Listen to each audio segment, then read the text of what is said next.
আসসালামু আলাইকুম, সবাই কেমন আছেন? প্রতিদিনের মতো আজকেও সেই মাছের ভিডিও নিয়ে হাজির হলাম।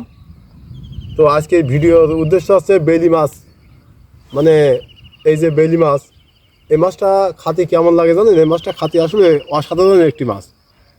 তাই এই মাছ মনে করেন যে ঝোল খেতে হবে। আর এই মাছটা আমাদের যশোর অঞ্চলে ওই 700 টাকা 800 টাকা কেজি হবে। তা আপনার এই মাছ মনে করেন যে ঝোলের মাছ, আমি সবসময় একটা কথা বলি, যখন আমার মাছ ভুনা করি ঝোল করি তখন মাছ ভাজবেন না, কিন্তু কাঁচা মাছের একটা স্বাদ একটা অন্যরকম।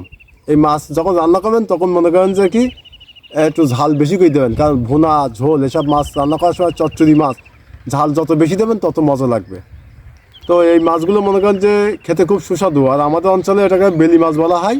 এর দাম আপনার যশোর অঞ্চলে 600 থেকে 700 টাকা, না 700 টাকা নিচে হবে না। আপনাদের অঞ্চলে এই মাছটার দাম কেমন কমেন্টে জানাবেন।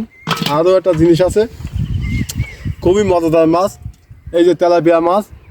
এই তেলাপিয়া মাছ খেতেও খুব সুস্বাদু মাছ। এই যে মাছ মনে করেন যে কি আপনারা অনেকে আছেন মাছ ভেজি ঝোল করেন, তাদের উদ্দেশ্যে বলি, আসলে ভেজি ঝোল করলে কিন্তু আপনি সেই স্বাদ পাবেন না। এই মাছটা যেমন আছে তেমনই পরিষ্কার করি আপনি যদি হলো ঝোল করেন, ঝোল করলে কিন্তু সেই মাছটা খাতে খুব সুস্বাদু লাগবে, অরিজিনাল স্বাদ পাবেন। আর যদি আপনি ভেজি রান্না করেন সেক্ষেত্রে আপনি ঝোল রান্না করলে স্বাদ পাবেন না। আর একটা জিনিস কি, যখন মাছ ভাজবেন তখন মাছটা আপনি কি করবেন, মাছটা মনে করেন যে আপনার ওই তরকারির সঙ্গে রান্না করবেন, তাহলে খুব স্বাদ পাবেন। আর একজন আমার কাছে কমেন্টে বলেছে যে ভাই পাবদা মাছের ভিডিও দেন।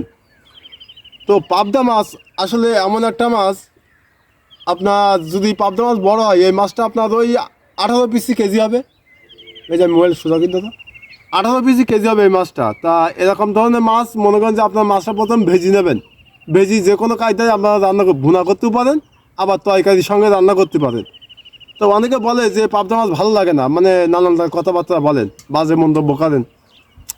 পাবদা মাছটা আপনার ভাজতে হবে, ভেজি মনে করেন যে ভুনা করেন আর তরকারিতে দেন, যে কোনোভাবে রান্না করবেন, তবে রান্না করার আগে মাছটা ভেজি নেবেন। এই হচ্ছে কথা, তাহলে দেখবেন মাছ কেমন স্বাদ লাগে। আর একটা জিনিস আছে,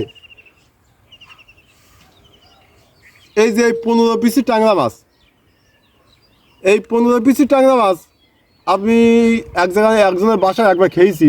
তো তিনি আমার কী করেছেন যে ট্যাংরা মাছ মনে করেন যে প্রথম ভেজি তারপর মনে করেন যে ভুনা করেছে। তা আসলে ট্যাংরা মাছটা মনে করেন যে ভুনা করা মাছ না, সব মাছ কিন্তু ভুনা মানে ভেজি ভুনা করা যায় না। যেমন পাবদা মাছটা আপনার দেখালাম যে ভেজি মনে করেন তারপর ভুনা করি, যে কোনো কায়দা রান্নান মজা লাগবে। কিন্তু ট্যাংরা মাছটা আপনি ভাজবেন না আগে, যদি ভেজি আপনি রান্না করেন তাহলে মজা পাবেন না। এসব মাছ মনে করেন যে যেভাবে আছে ওইভাবেই মনে করেন যে পরিষ্কার করি, ওইভাবেই মনে করেন যে আপনি যে কোনো কায়দায় যে কোনো ওসিলাই রান্না করতে পারেন, মজা লাগবে।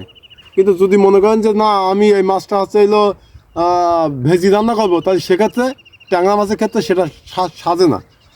তো আজকের ভিডিও আমাদের এই পর্যন্তই। যদি কারো কোনো কমেন্টে কোনো মন্তব্য থাকে অবশ্যই কমেন্টে জানাবেন। আমি সবসময় মনে করেন যে আজ আমার পেজটা ফলো করে রাখবেন, ভিডিওটা শেয়ার করে দেবেন, একটু উঁচুতে নাও। আজকের ভিডিও এই পর্যন্তই। আল্লাহ হাফেজ। বাংলাদেশ জিন্দাবাদ।